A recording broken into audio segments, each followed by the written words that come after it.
soak the wheat berries in water overnight, typically, and that adds a good 20%-ish to the feeding input of the wheat berries. That's the squash with some water in it. Helps to hydrate the corn and the wheat more, and then that mixes well to pour out for the pigs. Hey guys, you guys are hungry. Hungry hippo. Hungry hippos. Did you guys see our hippos? The thing about pigs is they got this tough skin like an elephant. You can really tell they're like the real deal. There we go. It's warm from the heat of that water that was in the pot, and that's nice for them. It's like a warm meal.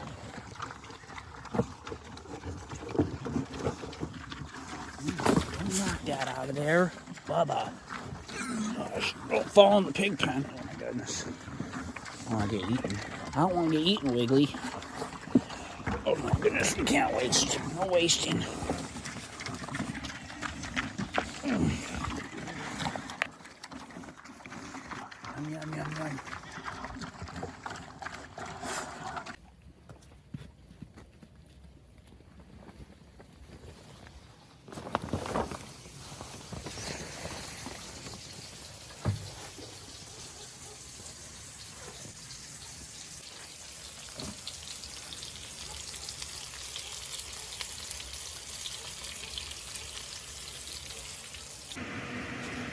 It's likely going to bring our storm that comes about for Texas.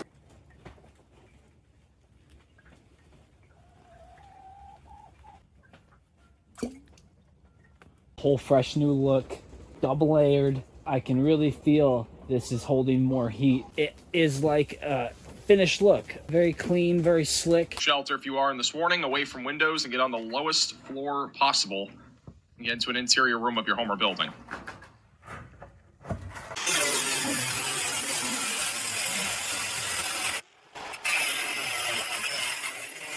I'm gonna shine this up, clean this up. It's gonna be like a complete overhaul in here and really clean up the mud in a big way too. Now that it's winter, I can do that, get away with it because it's all frozen.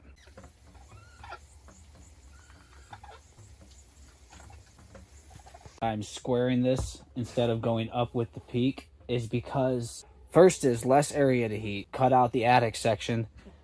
Second is it's easier to set a square piece than to go up with the curve. Third is that you see this is also some of the hots from the chimney fall down and it cooks little holes in the top of the canopy up there. Separate from one that's lower will also protect the lower one. I have a green canopy and a tarp I'm going to use for the ceiling. I'm stringing this wire. Going to be putting 3 runs of wire in each section, starting here, one in the middle, one there at that end, again, then again. I'm going to snip all the pieces I need and then run them, and it's going to hold the roof canopy that I put into place from sagging. This is starting to look a little homier in here. It's definitely a nicer look. This is getting tightened up in this corner now, and then I'm going to lay across the canopy. You see how I put these wires. This is squash and pumpkins getting cooked down, softened overnight. Every day, pumpkins and squash for the pigs to mix in with their feed. It adds a really nice addition to all of the grains they're being fed right now. Easier way for them to eat it. They enjoy it more. All the insides I'm using to give to the chickens. This is a pot of water and coconut oil for my hands. My hands get dry, so I dip them in there. That helps a lot. This new backdrop here for the stove. This whole thing is like a second layer on the inside. The outside tent is now like the shell, which protects it and gives it this frame. I'm noticing my goat's getting really close to going into labor, so she's gonna come in here. This is the canopy that I put up here. It's a little thin, a little thinner than I think I like, but it'll do. And I'm gonna come down the rest of the way. It ends here, the rest of the way with something else. And get dinner ready. Put some eggs up on there. Go carnivore tonight. Wow. The snow is coming down nice. There were snowflakes that were about 10 times this size a few days ago. pigs are over here getting down. Squash, their grain, which is soy, corn, and wheat. 18% grower mixed in there too. Anyway, sweetheart.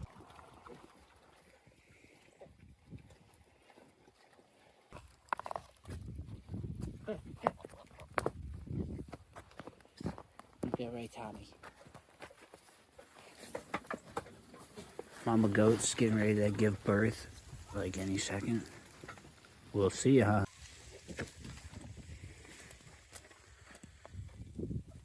Back here with the rabbits. They chew little holes to get to the water in the bowl when it's ice over. It's pretty cool. They got that hole there. They started digging in here. I'll go around and I'll pop the top and show you. And they got burrows down in the ground. That's what I'm thinking now. Rabbits running the yard. I set up a cage out there with food to trap them so I can see them. It's like my way of seeing who's who. Then I'll let them go back in the yard or bring them here or harvest them.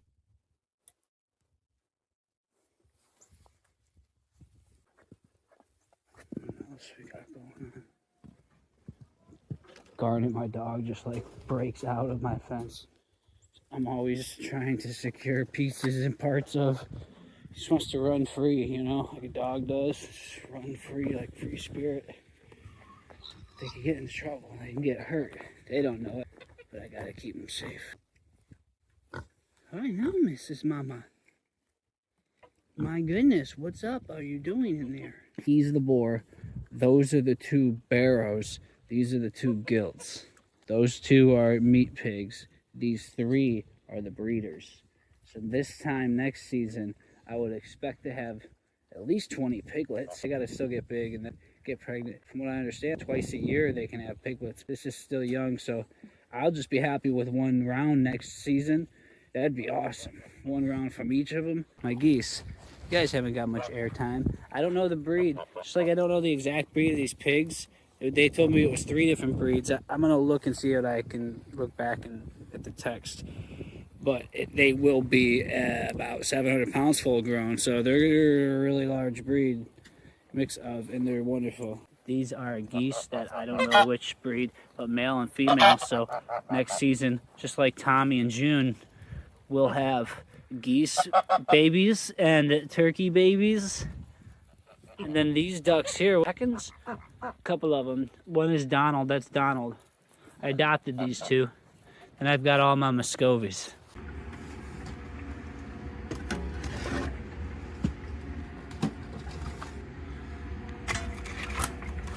Who's down there? Larry? Larry, you're fat, buddy.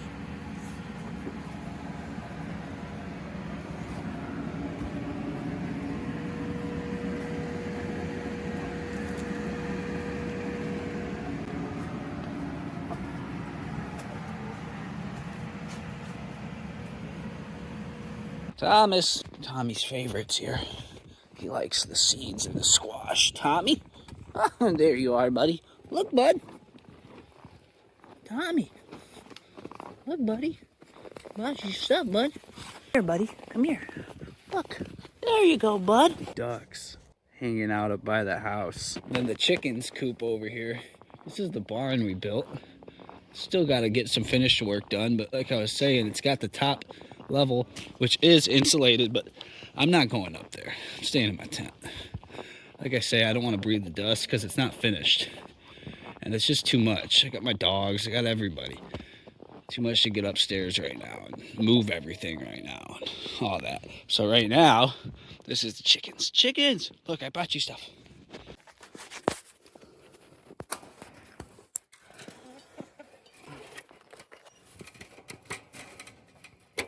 Here, I gotta get you guys some water too, because your damn water froze. Look at that. Whoa.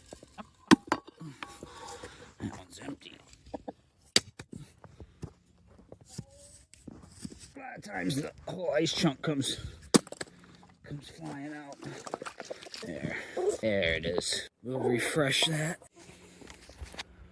Been watching the weather reports really close, and you know, here in Michigan, this part, it's gonna get into the single digit but I don't think it's going to go into the negatives. We'll see how that goes. Depending on if it goes negative and colder will depend largely on just how many animals I do bring inside. If it stays above negatives, I don't think I'm going to be bringing a lot of them in. Maybe just a few of them once we get that really cold day, which I think is tomorrow and the next day. 8th through the 9th. Here is where the rabbits have this nesty area. And if you can see that, they've been digging a hole right there, fur right there, which tells me that there may just be some nest activity going on in there. Because there's not a nest here. I looked in there. So, deep down inside their little hobbit hole. What are you doing, honey? Okay. I like that a lot, that they went underground right there. Because as much as I do like the idea of these boxes, it's not the same as being underground. It's still exposed in a way to the cold. Though it is secure from the wind, from getting wet, getting snowed on, it's still not the same as underground. This whole last year has been like a sense of urgency. Get it done, get everything, get it all done now. Before the grid goes down and the war starts. Just get it all, do what you gotta do. Don't worry about the mess. Don't worry about the mud. Just get everybody and everything in your possession and secured and in play. Then clean up. It's been kind of my game plan at every property I've lived at in the last few years. Is I've been in this big rush to get everything set up. It's like as soon as it's all set up and in place, time to move again. Something I'm learning quick in this life is that, for me anyway, no place is ever secure. Like, I'm never for sure set and rooted. I need to have a contingency, a backup plan at all times for where I could go next. That's a big part in what this trailer build is for, to house animals as well as have a separate chamber up front in the trailer to house myself and operate out of the trailer wherever I go. I would have to downsize certain animals. Pigs obviously couldn't come. A lot of the goats would come, but some probably wouldn't be able to. A lot of the chickens would come. Some of the ducks would come. Most of the rabbits would come and fit all in this trailer build. So that's something for the spring now, I'm thinking, is to finish on that. That'll be something that's coming up. And it's really cool. It's a triple-decker trailer design. But it just points to the fact that you don't know if you're coming or going. Tomorrow morning you could wake up, the whole world could change, and then you got to bug out. So you got to have both plans. Bug in, bug out. That's the whole idea of this trailer build, is that it is contingency to bug out.